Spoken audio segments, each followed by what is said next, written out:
Hello friends, welcome to Kotputli education. आज हम बात करने वाले हैं राजस्थान एपीओ एग्जाम के लिए हिंदी ग्रामर की कि आप पर्यायवाची, विलोम शब्द और मुहावरे और लोकोक्तियां किस तरीके से याद कर सकते हो, किस तरीके से शॉर्ट फॉर्म निकाल सकते हो। ठीक है, और एग्जाम में बार बार कौन से पूछे जाते हैं। तो डेली जो ये क्लासेस है 8 PM पे होने वाली है हिंदी ग्रामर की, तो आप इस वीडियो के लास्ट तक बने रहे। चैनल को सब्सक्राइब भी कर लीजिए जिससे आने वाली वीडियोस अपडेट आपको प्रोवाइड होती रहे। डेली बेसिस आपकी राजस्थान एपीओ की क्लासेस हो रही हैं।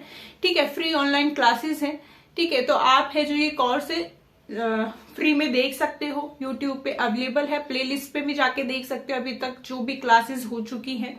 ठीक है, तो चलिए अभी हम अपने टॉपिक पे आते हैं। टेलीग्राम ग्रुप भी ज्वाइन कर लीजिए, वहां भी सारी लीगल अपडेट्स और डेली बेसिस आपको जो एमसीक्यूज है वो भी करवाए जाते हैं। ठीक है, तो देखो हिंदी ग्रामर में पर्यायवाची क्या होता है, सबसे पहले हम उसका मीनिंग समझेंगे। पर्यायवाची होता है सेम जो वर्ड्स है। ठीक है, मान लो ये उंगली है या ये पैन है। ठीक है, इसका सिमिलर और कौन से वर्ड्स होंगे। ठीक है, उसका मतलब होता है पर्यायवाची। ठीक है, जिसको हम इंग्लिश में सिनोनिम्स बोल सकते हैं।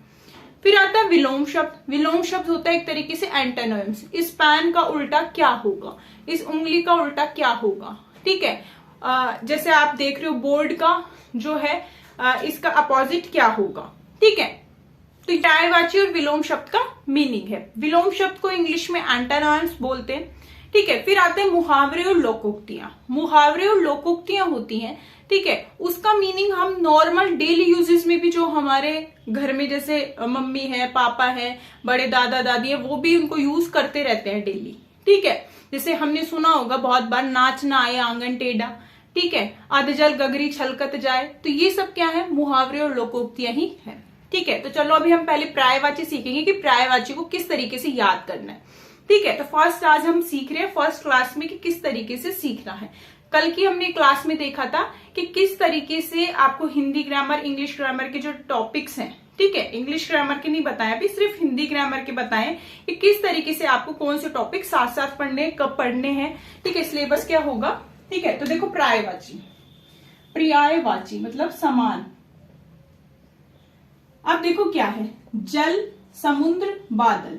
ठीक है, और आपका कमल, ये चारों जो है ये एक साथ पढ़ने हैं आपको। अब आप बोलोगे कि क्यों, इन सब का मीनिंग तो अलग अलग होता है, जल, समुद्र, ठीक है, कमल, ये तो सब चीजें अलग अलग है, अब क्यों पढ़ना है वो देखो। सबसे पहले हम पढ़ेंगे सिर्फ जल को। इस जल से ही आप बाकी हैं जो टिप्स पे ले आओगे कि अच्छा इसका मीनिंग ये होता है। देखो जल एक कॉमन वर्ड्स है। ठीक है, जल को हम क्या क्या बोलते हैं, नीर। ठीक है, ये तो सभी ही जानते हैं। ठीक है, नीर, वारी, तोय, पानी। ठीक है, ये तोय 2 बार लिखा गया, अम्बु। ठीक है, तो ये क्या होता है, ये जल है। ठीक है, जल की ये पर्यायवाची है, इसको आपको याद करना पड़ेगा, इसकी कोई शॉर्ट ट्रिक नहीं है। अब बाकी की शॉर्ट ट्रिक निकल जाएगी इसी से। ठीक है, किस तरीके से, समुद्र। अब जल क्या है, जल एक छोटा स्तर भी होता है और एक बड़ा स्तर भी होता है। समुद्र क्या है, समुद्र का सिर्फ एक ही मीनिंग होता है, बहुत बड़ा स्तर। ठीक है, तो समुद्र क्या होता है, सब सारे जो जल को है वो इकट्ठा कर लेता है। ठीक है, तो समुद्र का ही धी, यहां पे देखो धी, सब क्या आगे धी लग रहा है। ठीक है, वारिधि, नीरधि, तोयधि। ठीक है, ये क्या है, देखो समुद्र, नीर, नीरधि मतलब पानी को इकट्ठा करने वाला, धी मतलब क्या होता है, इकट्ठा करना। ठीक है, वारी का वारिधि, तोयधि। ठीक है, रत्नाकर। अब यहाँ पे अलग वर्ड क्यों आया, रत्नाकर। रत्नाकर इसलिए आया क्योंकि समुद्र में बहुत सारे हीरे, मोती, ज्वारात, ठीक है, ये सब रहते हैं, इस वजह से समुद्र में रत्नाकर बोल सकते हैं हम इसको। ठीक है, तो समुद्र जो जल से ही निकला हुआ है, इसके सारे वर्ड्स, बस आगे धी धी लग गया। और नदीश क्यों, क्योंकि सभी नदियों का एक जो समूह होता है वो जाके समुद्र में ही गिरता है। ठीक है, तो वो क्या है, नदीश हो गया, नदियों का राजा जिसको हम बोल सकते हैं। ठीक है, तो ये क्या ध्यान रखना, धी लग गया यहाँ पे, किसके आगे, समुद्र के आगे। ठीक है, क्यों धी क्यों लगा, ये सब चीजें कलेक्ट कर रहा है धीरे धीरे के, सब यहीं पे ही आके जमा होंगी, इसके आगे कहीं नहीं जाएंगी। उसके बाद है बादल। ठीक है, अब देखो नीर, नीरद, द हो गया। ठीक है, नीरद, तोयद, अम्बुद, मेघ, घन। ठीक है, मेघ घन बादल का ये है। ठीक है, यहां बारिश भी करता है बादल। फिर कमल को देखो, यहाँ पे नीरज हो गया, तोयज, पंकज, सरोज, राजीव, अरविंद, सिर्फ ये 2 वर्ड अलग हैं, बाकी में जय लग गया और वही सारे वर्ड्स हैं। ठीक है, तो ये चारों एक साथ पढ़ने हैं। एक बार आप लिखो, ठीक है, सिर्फ जल का लिख के देखो और बाकी जो ये हैं खुद बनाओ उनके। 100% है कि आपका गलत नहीं होगा, क्योंकि अब आपके माइंड में फिक्स हो गया कि अगर यहाँ पे समुद्र आ रहा है तो धी आ जाएगा सारे वर्ड्स के आगे। ठीक है, अगर यहाँ पे बादल आ रहा है तो द आ जाएगा, और अगर कमल आ रहा है तो यहाँ पे जय आ जाएगा। ठीक है, ये सारे साइड हो गए, अब आपको ये याद है।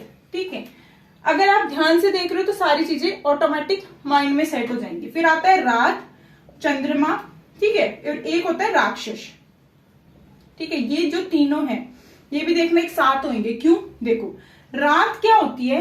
निशा। ठीक है, ये कॉमन वर्ड्स है। ठीक है, ये हम डेली यूजेस में करते हैं और ये एग्जाम में भी पूछ रहा था, और एग्जाम में जैसे ही पूछते हैं, अच्छा हम तो रात ही बोलते थे, अब इसका दूसरा आ गया, समझ में ही नहीं आया। तो देखो, रैन, निशा, रजनी और विभावरी।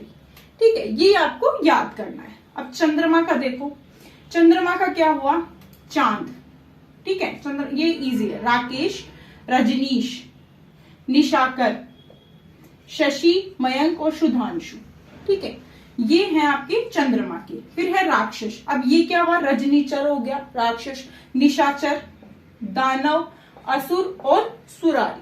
ठीक है, तो आप ये तीनों साथ पढ़ोगे तो सिमिलर टाइप्स वर्ड्स है, माइंड में अच्छे से आ जाएगा। उसके बाद आता है सूर्य। ठीक है, वो भी इसी को साथ पढ़ना है। अब ये सारी चीजें इनके अपोजिट हो जाएगी। क्यों? क्योंकि सूर्य तो दिन में निकलता है, तो वो क्या हो गया? दिनकर। ठीक है, भास्कर, दिवाकर, दिनेश, अंशुमाली। ठीक है, फिर उसके बाद आता है आंख का। आंख को क्या कहते हैं? नयन, चक्षु, नेत्र, चश्म, नैन और दृष्टि। चश्मा कहाँ लगाते हैं? आंखों पर। ठीक है, हाथों में नहीं पहनते, आंखों पे लगाते हैं। तो चश्म, नैन, दृष्टि। ठीक है, तो ये इस तरीके से क्या हुआ? आंख। और मुंह, इन दोनों को साथ पढ़ना है। मुख, मुख पे ही क्या होती है? आंखें होती हैं। चेहरा, ठीक है, शक्ल, सूरत। ठीक है, ये क्या है? ये हम वैसे बोलते हैं कि शक्ल सूरत कैसी थी उसकी। ठीक है, फिर है आनंद।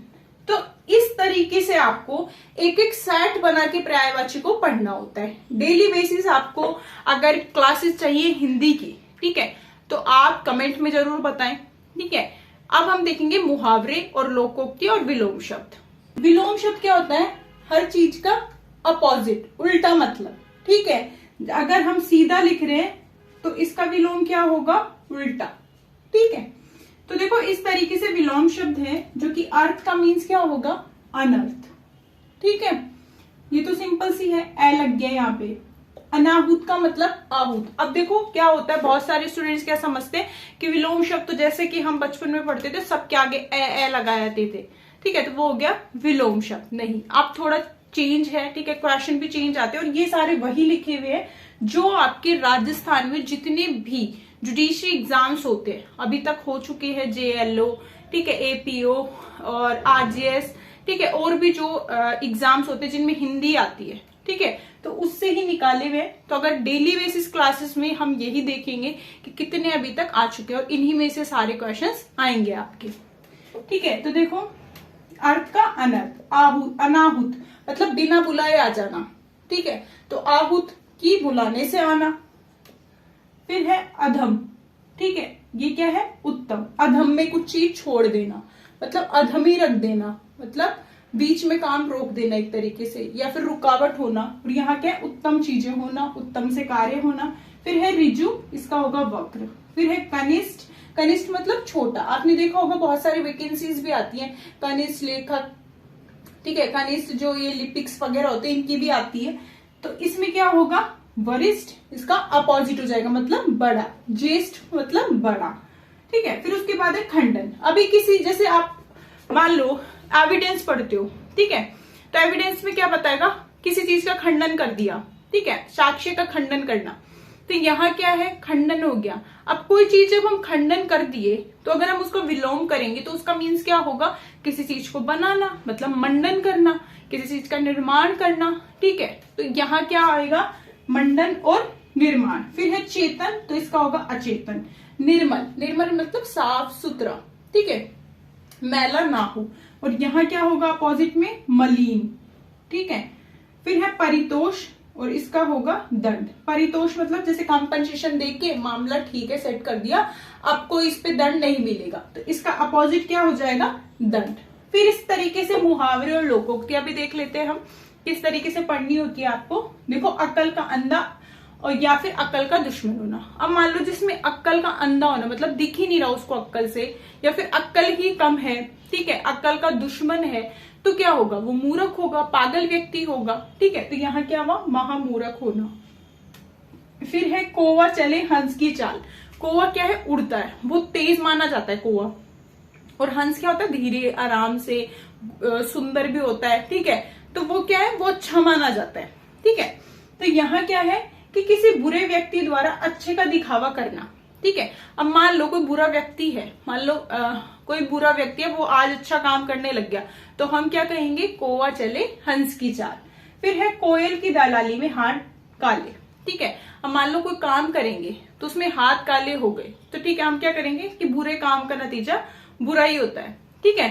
तो क्या होगा, बुरे कार्य से जुड़ने से बुराई मिलती है। उसके बाद है घायल की गति घायल जाने। अब मान लो कोई बहुत एक्सीडेंट हो गया, ठीक है, किसी का, वो बहुत घायल हो गया, ठीक है। अब वो धीरे धीरे चल रहा है, तो हम क्या कहते हैं कि हाँ हमारे साथ भी ऐसा हुआ था, हमें पता है कि कितना दर्द होता है। तो क्या हुआ, घायल की गति घायल जाने। तो यहाँ क्या हुआ, घायल की गति घायल जाने, मतलब जो कष्ट भोगता है वही दूसरे का कष्ट समझता है, ठीक है। तो इस तरीके से ये मुहावरे लोकोक्तियों को आपको पढ़ना है समझ समझ के। अगर आप माइंड में एक पिक्चर बना के पढ़ते हो तो बहुत जल्दी और बहुत लॉन्ग टाइम तक लर्न रहेगा।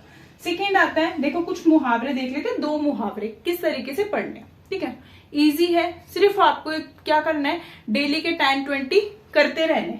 अंक भरना, अंक भरना मतलब सारे अंक भर गए, ठीक है, पास में, तो क्या होगा, बहुत स्नेह से मिल रहे हैं ये तो आराम से भर गए, ठीक है।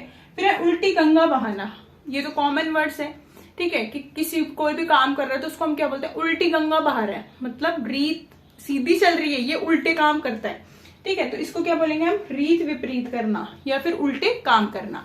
तो इस तरीके से हिंदी ग्रामर्स के आज हमने 3 टॉपिक्स देखे हैं। तो अब आपको क्या करना है, 3 टॉपिक्स को स्टार्ट कर देना है, ठीक है। अगर आप चाहें तो पर्यायवाची विलोम शब्द जैसा मैंने बताया था आपको कि किस तरीके से पढ़ने, इस तरीके से सारे आप स्टार्ट कर दीजिए, ठीक है।